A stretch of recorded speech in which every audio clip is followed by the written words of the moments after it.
This is the Education Business Podcast for consultants and business owners providing services in schools. I'm Claire Riley, and I'll be sharing how to start, grow and scale your education business. Hi everyone, and welcome again to the Education Business Podcast. So today we're going to talk about starting your business on a shoestring budget. And I know that a shoestring budget is different for everybody, but let's talk about starting your business with not a lot of capital in the beginning. And the first thing I want to say is a shoestring means something. It means you've got to put money in at the beginning. So we started Classroom Secrets with £500 and we started Education Business Club with £1,000, bearing in mind it was maybe 8 years later or something like that. But I want you to really think about how much money you're willing to put into your business, because I think that is one of the key elements of it. So when you've got your money in your business, right? Okay, so say for example, £500 Classroom Secrets.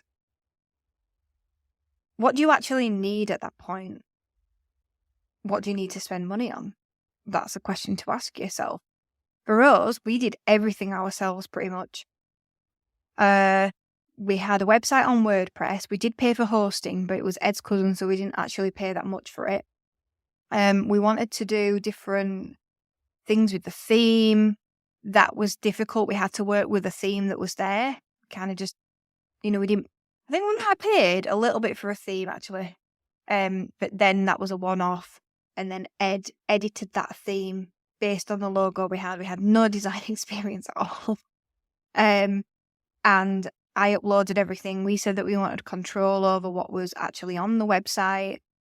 We built it as we went. I'd say to Ed, hang on a minute, we've got these resources. That's where we started, really, just creating a resource page and putting a resource on.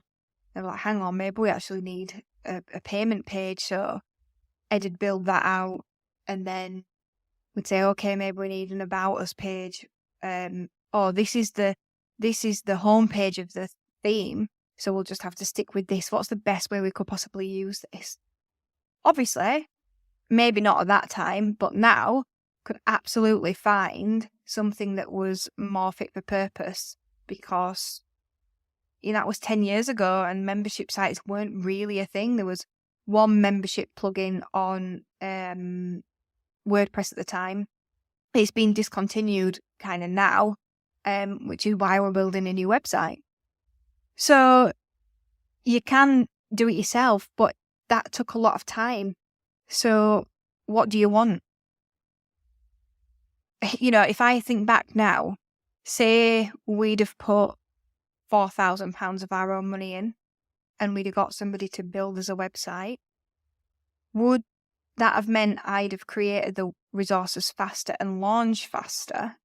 Because if I had, maybe that would have been valuable. Did I actually know what I needed to be doing during that time to make that £4,000 be worth it? Did I understand that, okay, if I paid £4,000, I got a website done and I built more resources, was I actually connecting with other teachers so that they were excited by the time I launched a website and I launched resources they actually wanted? Because I didn't do that. What I did was wait until I launched it and I went, hey, I've got this website.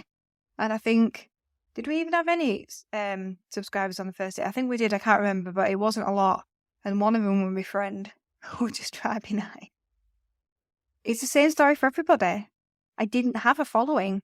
Whereas I look at some other resource sites that have started later and they had a following first and it made a big difference. Of course it did. But if you're an unknown person like I was, like I still am, then it's not like that for us. We just have to go at it slowly.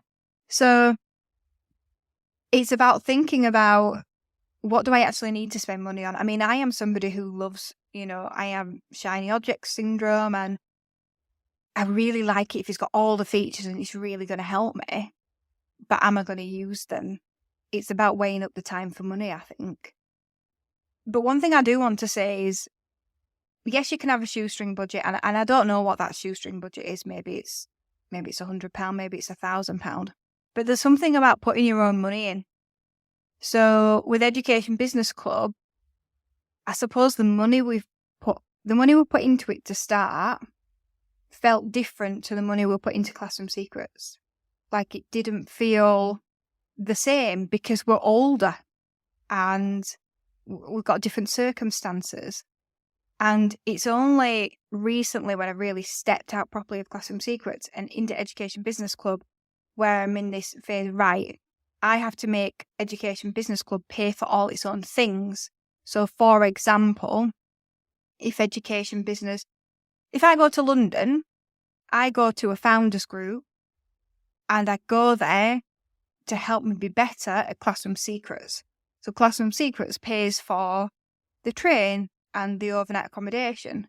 But say if I was going for something that was to do with Education Business Club, then I need to make Education Business Club pay for that now. And I just think there's something around your business needing to make those payments and how you think about that within your business. So I think there's definitely something there. Like have you put the money in yourself, or have you hardly got any money in it? And are you kind of just expecting it to just grow? Or have you actually put money in and gone, right, I have no choice now. I have to make this money that I've put in, that is my money, work for me and make it into more money. So I just think that there's a mindset thing there that we need to come around to. And I think I wanted to share that because I feel like with Education Business Club, I've had to kind of get over it, even though I've already done it. I didn't really have that attitude with Classroom Secrets. I'm not really sure why, but I didn't. And maybe that's because I didn't have a salary at that point. You might be still in the classroom, you might have a salary, so maybe that is helpful to you. Maybe you're thinking, well, it has to pay for itself, but I'm not going to give it the capital in the beginning. So that's the main thing I want to say. Do you actually need all of the stuff that you want? That's the first question. Is it going to take you forever if you don't have those things? Because that's unhelpful as well. And you also have to be willing to put your own money in. I've seen it work so much better when you put your own money in because you're just more focused on building it. It's not like being at school where you just get a salary. The money's not free anymore. You have to be able to put the money in and go, okay, I'm willing to put this money in. What am I willing to do now to make sure that I get more money out?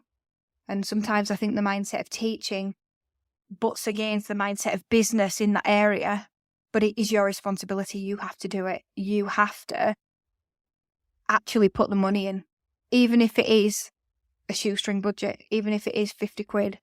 You've got to put your own money into the company to start it and not, I see a lot of, I'm going to get an investor for this and an investor for that. And that's all great.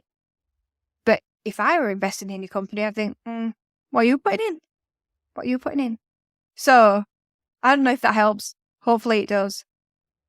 You can absolutely run a business on a shoestring. It is going to take you longer depending on what you're doing. You have to weigh up if that's okay.